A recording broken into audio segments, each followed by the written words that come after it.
दुनिया के सबसे बड़े लोकतंत्र के महापर्व चुनाव में हिस्सा लेने वाली देश की जनता को सर झुका के नमन करना चाहता हूं, उनको बधाई देना चाहता हूं कि आपने दुनिया के सबसे बड़े लोकतंत्र के महापर्व में हिस्सा लिया। आज चुनावों के परिणाम आ रहे हैं और लगभग तस्वीर साफ होती हुई दिख रही है। ये चुनाव कई प्रकार का संदेश दे रहे हैं। एक सबसे बड़ा संदेश इस चुनाव में दिया जा रहा है जनता के द्वारा कि 10 साल के भारतीय जनता पार्टी के शासन से लोग दुखी हैं, परेशान हैं और वो इस सरकार को हटाना चाहते हैं। महंगाई से दुखी हैं, बेरोजगारी से दुखी हैं, तानाशाही से दुखी हैं। जिस तरह से इस चुनाव में धन बल का इस्तेमाल किया गया, जिस तरह से इस चुनाव में ईडी तंत्र का इस्तेमाल किया गया, सीबीआई के तंत्र का इस्तेमाल किया गया, इनकम टैक्स के तंत्र का इस्तेमाल किया गया, पुलिस के तंत्र का इस्तेमाल किया गया, सारे विपक्ष को पकड़ पकड़ के जेल में डाला गया। हमारी पार्टी के मुखिया अरविंद केजरीवाल सहित हमारे शिक्षा मंत्री, हमारे स्वास्थ्य मंत्री मनीष सिसोदिया और सत्येंद्र जैन को जेल में डाला गया। पूरे चुनाव को प्रभावित करने की एक गहरी साजिश रची गई। उसके बावजूद भारत के लोकतंत्र की यह खूबसूरती है कि देश की महान जनता ने कहा बीजेपी वापस जाओ। यह नारा है इस देश की जनता का। उन्होंने बाबा साहब के संविधान को बचाने के लिए वोट दिया। भारत में आरक्षण की व्यवस्था जो दलितों के, वंचितों के, शोषितों के, पिछड़ों के, आदिवासियों के लिए है, उसको बचाने के लिए वोट किया। और अभी तक के जो नतीजे सामने आ रहे हैं, भारतीय जनता पार्टी को बहुमत होता हुआ नहीं दिख रहा है और पिछले बार की तुलना में लगभग 60 सीटें बीजेपी की कम हो रही हैं। अब जरा सी भी नैतिकता है भारत के प्रधानमंत्री में, जरा सी भी नैतिकता अगर देश के प्रधानमंत्री नरेंद्र मोदी जी में है तो उनको इस्तीफा दे देना चाहिए, क्योंकि उन्होंने तो 400 पार का नारा दिया था। 400 पार। लेकिन देश की जनता समझ गई कि ये 400 पार चाहिए संविधान को बदलने के लिए, ये 400 पार चाहिए आरक्षण को खत्म करने के लिए, ये 400 पार चाहिए अपने पूंजीपति मित्रों को फायदा पहुंचाने के लिए। और इसलिए देश की जनता ने यह परिणाम दिया है। भारतीय जनता पार्टी के लिए यह बहुत बड़ा सबक है, लेकिन शायद वो सबक नहीं लेंगे, क्योंकि उन्हें तो झगड़ा करना है।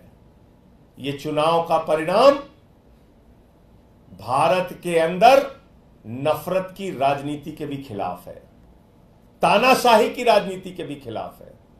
यह चुनाव का परिणाम इस बात का भी संकेत है कि नफरत की बुनियाद पे हिंदुस्तान नहीं बनेगा, मोहब्बत की बुनियाद पे हिंदुस्तान बनेगा। तो इसलिए मैं इस देश की महान जनता को बधाई देना चाहता हूं कि लोकतंत्र के इस महापर्व में आपने हिस्सा लिया और एग्जिट पोल के परिणाम को पूरी तरीके से आपने ध्वस्त किया और यह बताया कि हम लोकतंत्र के अंदर अपने मुद्दों के आधार पर वोट देंगे, पार्टियों का चयन करेंगे। किसी को भी इस अहंकार में नहीं रहना चाहिए कि वो बिल्कुल हमेशा के लिए इस देश पे तानाशाही की अपनी हुकूमत चलाएंगे। और वैसे भी प्रधानमंत्री जी ने जब से कहा कि उनका जन्म बायोलॉजिकल नहीं है, वो अवतार हैं, भगवान से भी बढ़कर अपने आप को मानने लगे। उनकी पार्टी गाना गा रही थी कि जो राम को लाए हैं हम उनको लाएंगे। इतना अहंकार हो गया कि भगवान श्री राम को लाने का दावा करने लगे। इतना अहंकार हो गया कि भगवान जगन्नाथ जी उनके भक्त हैं, ऐसा दावा करने लगे। तो आज बजरंगबली का दिन है, मंगलवार का दिन है और उनको एक संदेश, एक संकेत भगवान ने, प्रभु श्री राम ने, बजरंगबली जी ने, इस देश की जनता ने दिया है। उससे कितना सबक लेते हैं नहीं मालूम, लेकिन वास्तव में ये भारत के लोकतंत्र की महान जनता है जो ये बताने के लिए मैदान में आई कि आप इस देश में तानाशाही की हुकूमत नहीं चला सकते। मैं निवेदन करूंगा हमारे प्रदेश अध्यक्ष और कैबिनेट मंत्री गोपाल राय जी से कि वो अपनी बात रखें।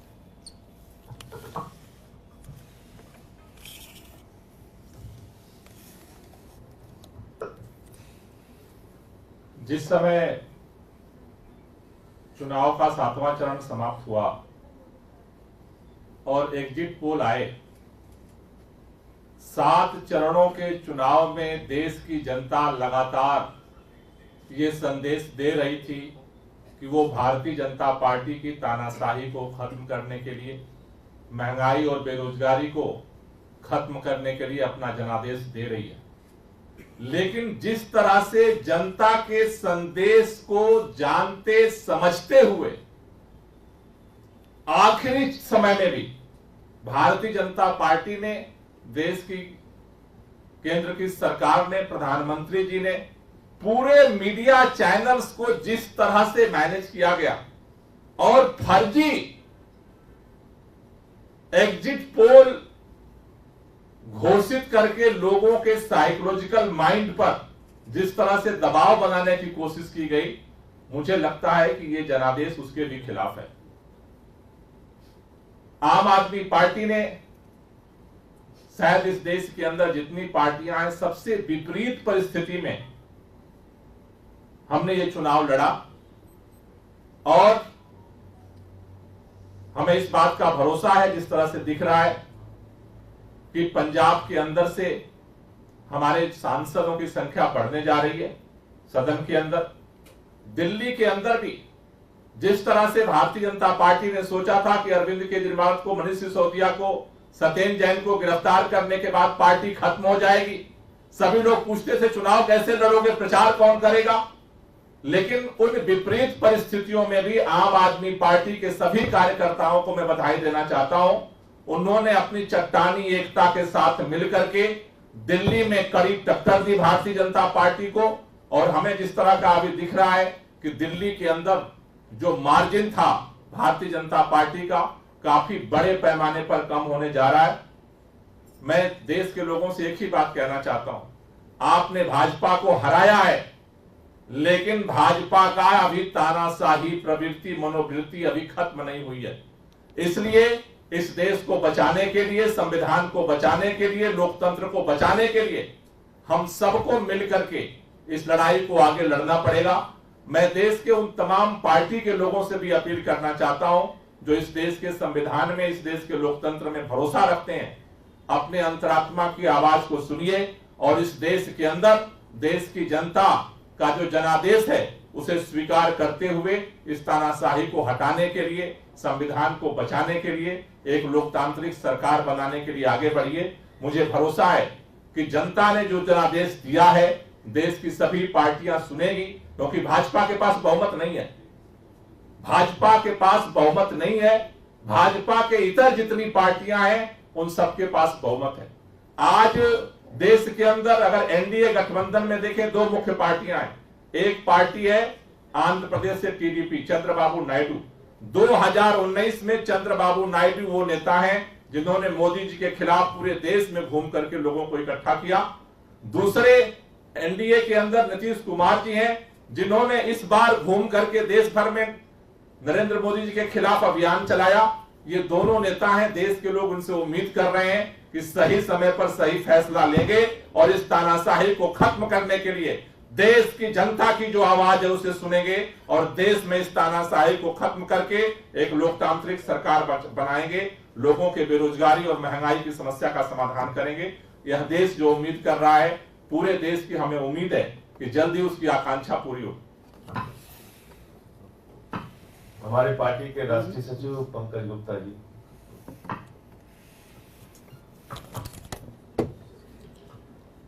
मैं समझता हूं आज पूरे देश की जनता,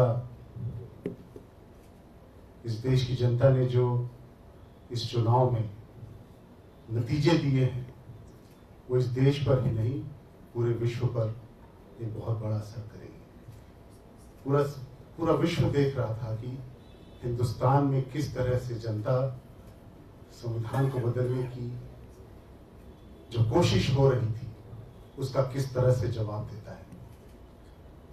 और मेरा विश्वास है कि लोकतंत्र में आस्था, भारत के लोकतंत्र में आस्था इन चुनावों के बाद बहुत बढ़ेगी। और जैसा अभी मैं सिर्फ इतना कहना चाहता हूं कि जैसा भी गोपाल जी ने कहा कि देश की जनता अब सभी पार्टियों से, भाजपा के अलावा जितनी भी पार्टियां हैं, उन सब से ये उम्मीद करती है कि वो देश के हित में, देश के लोकतंत्र के हित में, देश के उन गरीबों के हित में जो सरकार की तरफ इस आशा से देखते हैं कि उन्हें रोजगार मिलेगा, उन्हें जीने का सहारा मिलेगा, उन सब के हित में वो ऐसा निर्णय लेंगे जो दूर तक देश को आगे लेकर चलेगा। बहुत बहुत धन्यवाद। संजय जी, आप लोग के पास भी बहुमत इंडिया ब्लॉक के पास भी आपने जो गोपाल जी ने अपील की, आपको लगता है कि सामने से खुल के उन लोगों से अपील की जानी चाहिए, मतलब क्योंकि इंडिया के पास अभी तक बहुमत। देखिए, संभवतः इंडिया गठबंधन की बैठक जल्दी होगी और उसमें आगे की रणनीति तय करेंगे। गोपाल जी ने दो महत्वपूर्ण बात की। एक नेता उसमें है चंद्रबाबू नायडू जी, जिन्होंने 19 के पहले भारतीय जनता पार्टी और मोदी सरकार के खिलाफ अलग अलग दलों को लामबंद करने में भूमिका निभाई थी। दूसरे नेता हैं उसमें नीतीश कुमार जी, जिन्होंने इंडिया गठबंधन को लामबंद करने में अपनी भूमिका निभाई थी एनडीए में जाने से पहले। तो बाकी प्रतीक्षा करते हैं। दिल्ली पंजाब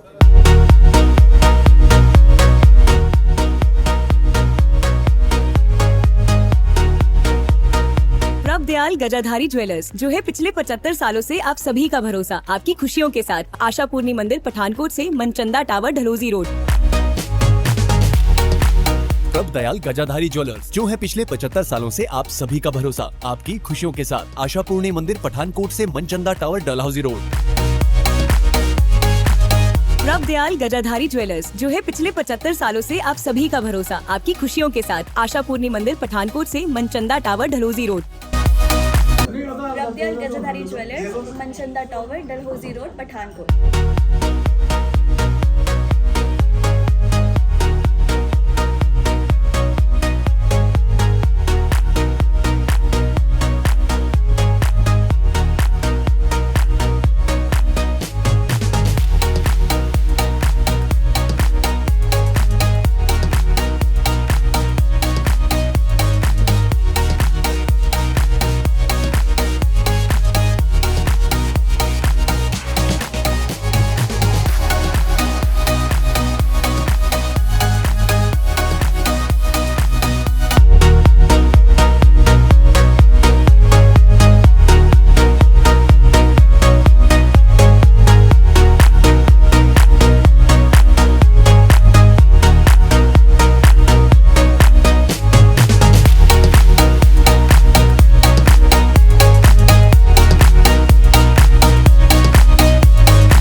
कहीं सुना है रिटेल की दुकान पर होलसेल का दाम? जी हाँ, नव्या लेकर आया है डिजाइनर सूट्स, कुर्तीज और फैब्रिक्स। सबसे सस्ता, सबसे अच्छा, defence road, Mamun, Pathankot. Contact 96141 96141।